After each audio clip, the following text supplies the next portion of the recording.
Fact number 1. చైనాకి చెందిన ఒక 40 ఇయర్స్ వ్యక్తికి కొన్ని రోజుల నుండి బాగా తలనొప్పి రావడం, స్పృహ కోల్పోవడం, మత్తుగా ఉండడం వంటివి ప్రాబ్లమ్స్ వచ్చేవి. చాలా హాస్పిటల్స్కి వెళ్ళినా కూడా ఇతని ప్రాబ్లం తగ్గలేదు. ఒకరోజు ఇతను ఒక హాస్పిటల్లో బ్రెయిన్ స్కాన్ తీపించుకున్నాడు. ఆ స్కానింగ్ రిపోర్ట్స్ వచ్చాక డాక్టర్స్ రిపోర్ట్స్ చూసి ఆశ్చర్యపోయారు.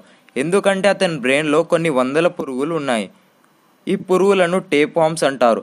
ఈ పురుగులు అతని బ్రెయిన్ని మెల్లమెల్లగా తినేస్తున్నాయి. తర్వాత డాక్టర్స్ సర్జరీ చేసి ఆ పురుగులను తీసేశారు. కానీ అసలు ఈ పురుగులు అతని బ్రెయిన్లోకి ఎలా వచ్చాయంటే, ఒకరోజు ఇతను పూర్తిగా ఉడకబెట్టకుండా మాంసాన్ని తిన్నాడు. ఆ మాంసంలోని పురుగులే అతని బ్రెయిన్లోకి వెళ్ళాయి. మీరు ఈ మిస్టేక్ చేయకుండా మాంసాన్ని పూర్తిగా ఉడకబెట్టాకే తినండి. ఈ విషయాన్ని నాన్ వెజ్ని ఇష్టంతో తినే మీ ఫ్రెండ్స్కి షేర్ చేయండి. Fact number 2. పిడుగు పడితే ఎంతటి మనిషి అయినా కుప్పకూలిపోతాడు. కానీ ఒక మనిషి మీద పిడుగు పడి సర్వైవ్ అయ్యాడని తెలిస్తే మీరు నమ్ముతారా?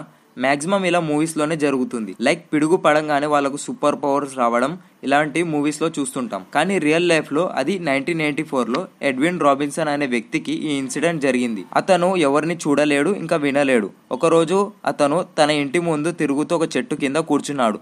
ఇంతలో ఒక పిడుగు వచ్చి తన మీద పడి స్పృహ కోల్పోయాడు. 20 మినిట్స్ తర్వాత లేచి చూస్తే అతను అందరినీ చూడగలుగుతున్నాడు, ఇంకా వినగలుగుతున్నాడు. అంటే అతనికి తన గుడ్డితనం, చోటితనం రెండు పోయాయి. ఇంకా అతనికి ఉన్న బట్టతల మీద కూడా వెంట్రుకలు పెరగడం స్టార్ట్ అయ్యాయి. దీని గురించి మీరేమనుకుంటున్నారో కింద కమెంట్ చేయండి. అలాగే కంటెంట్ నచ్చితే సబ్స్క్రైబ్ చేయడం మాత్రం మర్చిపోకండి. Fact number 3. టాటా సుమో అనే పేరు టాటా కంపెనీలో పనిచేసే ఒక ఎంప్లాయీ పేరని మీలో ఎంతమందికి తెలుసు?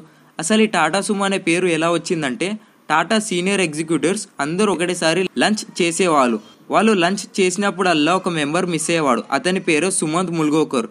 ఇతను కొన్ని రోజుల నుండి లంచ్ని మిస్ చేస్తూ వచ్చాడు. దాంతో అక్కడ ఒక పుకారు లేచింది. అతనికి కొంతమంది డీలర్స్ 5 స్టార్ ఫుడ్ పెట్టిస్తున్నారని. కొందరు సీనియర్ ఎగ్జిక్యూటివ్స్ ఈ విషయం నిజమా అని తెలుసుకోవడానికి సుమన్ని ఫాలో చేస్తే వాళ్ళకు ఆశ్చర్యపోయే విషయం తెలిసింది. అక్కడ సుమన్ ఒక చిన్న డాబాలో ట్రక్ డ్రైవర్స్తో మీటింగ్ పెట్టి లంచ్ చేస్తూ టాటా కంపెనీలో ఏం చేస్తే కంపెనీ ఇంకా గ్రోత్ అవుతుందనే విషయంపై చర్చిస్తున్నాడు. ఈ విషయం తెలిసి టాటా కంపెనీ తన హార్డ్ వర్క్ని గుర్తించింది. కంపెనీ నెక్స్ట్ రిలీజ్ చేసే కార్కి సుమంత్లో SU, ముల్గోకర్లో MO కలిపితే సుమో వచ్చేలా పెట్టారు. ఒక ఎంప్లాయీ పేరుని కార్కు పెట్టడం అనేది నిజంగా హ్యాట్స్ ఆఫ్ అని చెప్పాలి. దీని గురించి మీరేమనుకుంటున్నారో కింద కమెంట్ చేయండి. అలాగే కంటెంట్ నచ్చితే ఫాలో కొట్టడం మాత్రం మర్చిపోకండి. Fact number 4. 100 రూపాయల వెనకాల కనిపించే ఈ కట్టడం వెనుక స్టోరీ మామూలుది కాదు. ఈ కట్టడాన్ని రాణి కి వావ్, క్వీన్స్ టెంపుల్ అంటారు. 1890స్లో బ్రిటిష్ ఆర్కియాలజిస్టులు దీన్ని యాక్సిడెంటల్గా కనుక్కున్నారు. దీన్ని 11th సెంచరీలో రాధి ఉదయమతి ఆమె భర్త భీమాదేవికి గుర్తుగా కట్టించింది. ఈ బావి గుజరాత్లో ఉంది. ఈ బావి ఒక రివర్స్ టెంపుల్ షేప్ లాగా ఉంటుంది. ఈ బావిలో 500కి పైగా ప్రధాన శిల్పాలు, 1000కి పైగా చిన్న చిన్న శిల్పాలు ఉన్నాయి. ఈ బావి 88 ఫీట్ లోతులో ఉన్న ఒక కోటలా ఉంటుంది. అంతేకాదు ఈ బావి అడుగులో ఒక గేట్ ఉంది. ఆ గేట్లో 28 కిలోమీటర్ల దూరంలో ఉన్న ఒక టన్నల్ మార్గం ఉంది. ఆ మార్గం ద్వారా అక్కడ పక్క ఊరికి చేరుకోవచ్చు. నిజంగా మన దేశంలో ఉన్న వింతలు చూస్తే ప్రపంచంలో ఉన్న 7 వింతలు కూడా మనకు చిన్నగా కనిపిస్తాయి. దీని గురించి మీరేమనుకుంటున్నారో కింద కమెంట్ చేయండి. అలాగే కంటెంట్ నచ్చితే సబ్స్క్రైబ్ చేయడం మాత్రం మర్చిపోకండి. Fact number 5. ఇక్కడ మీరు చూస్తున్నది ఒక ఆర్టిఫిషియల్ చెట్టు. ఇది లిక్విడ్ ఫామ్లో ఉన్న చెట్టు. ప్రస్తుతం చెట్లన్నీ నరికేసి ఎక్కడ పడితే అక్కడ అపార్ట్మెంట్లు కడుతున్నారు. ఇలా అయితే ఫ్యూచర్లో చెట్ల నుంచి వచ్చే ఆక్సిజన్ మనకు దొరకదు. ఈ ప్రాబ్లమ్ని సాల్వ్ చేయడానికి సైబీరియా దేశంకి చెందిన డాక్టర్ ఇవాన్ అనే సైంటిస్ట్ ఈ లిక్విడ్ ట్రీ కాన్సెప్ట్ని కనిపెట్టారు. ఆల్గే అనే జాతికి చెందిన జీవులు బ్రతకాలంటే సన్లైట్, కార్బన్ డైఆక్సైడ్, వాటర్ అవసరం పడతాయి. ఇవి ఎలా పనిచేస్తాయి అంటే, చెట్టు ఎలాగైతే గాలిలో కార్బన్ డైఆక్సైడ్ తీసుకొని ఆక్సిజన్ని వదిలేస్తుందో, అలాగే ఆల్గే కూడా కార్బన్ డైఆక్సైడ్ని తీసుకొని ఆక్సిజన్ని రిలీజ్ చేస్తుంది. ఈ టెక్నిక్ని యూజ్ చేసి 600 లీటర్లు పట్టే ఒక గ్లాస్ ట్యాంకర్లో ఆల్గేని వదులుతారు. ఈ ట్యాంకులో ఉన్న ఆల్గే కార్బన్ డైఆక్సైడ్ని తీసుకొని ఎన్విరాన్మెంట్లో ఆక్సిజన్ని రిలీజ్ చేస్తుంది.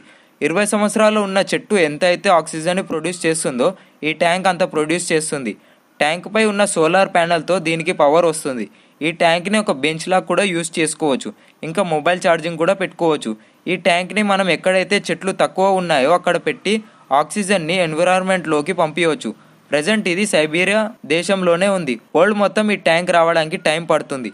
దీని గురించి మీరేమనుకుంటున్నారో కింద కమెంట్ చేయండి. Fact number 6.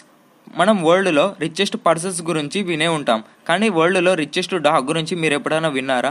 దీని ఆస్తి విలువ $400 మిలియన్, అంటే 3000 కోట్ల పైనే. అసలు ఈ కుక్కకి ఈ ఆస్తి ఎలా వచ్చిందంటే, ఇటలీలో కౌంటెస్ కార్లోటా అనే ధనవంతురాలు ఉండేది. ఆమె కొడుకు చనిపోయిన తర్వాత ఆమె గంతర్ అనే కుక్కని పెంచుకుంది. 1992లో ఈమె చనిపోయే ముందు ఈ కుక్క పేరు మీద ఒక ట్రస్ట్ పెట్టి ఆస్తి మొత్తం ఆ కుక్క పేరు మీద రాసింది. ఆ కుక్కకి పుట్టిన తర్వాతి జనరేషన్ ఇప్పుడు ఉన్న కుక్క గంతర్ 6. ఈ ట్రస్ట్ ని చూసుకోవడానికి ఇక్కడ కనిపిస్తున్న వ్యక్తిని నియమించారు. ఆ టైంలో $80 మిలియన్ ఈ కుక్క పేరు మీద ఉంటే ఇతను దాన్ని ఇన్వెస్ట్ చేసి $400 మిలియన్ కి చేశాడు. ఈ కుక్క లైఫ్ స్టైల్ ఎలా ఉంటుందంటే, ఈ కుక్క తిరగడానికి BMW కార్, ఒక ప్రైవేట్ జెట్, ఒక ప్రైవేట్ యార్డ్స్ ఉన్నాయి. దీనికి వండి పెట్టడానికి ఒక చెఫ్, ఇంకా చూసుకోవడానికి సెక్యూరిటీ, మేకప్ చేసేందుకు కొందరు, ఇలా దీనికోసం 27 మంది పని చేస్తూ ఉంటారు. ఇలా మనుషులకు కూడా లేని లగ్జరీ లైఫ్ ఈ కుక్కకి ఉంది. దీని గురించి మీరేమనుకుంటున్నారో కింద కమెంట్ చేయండి. Fact number 7.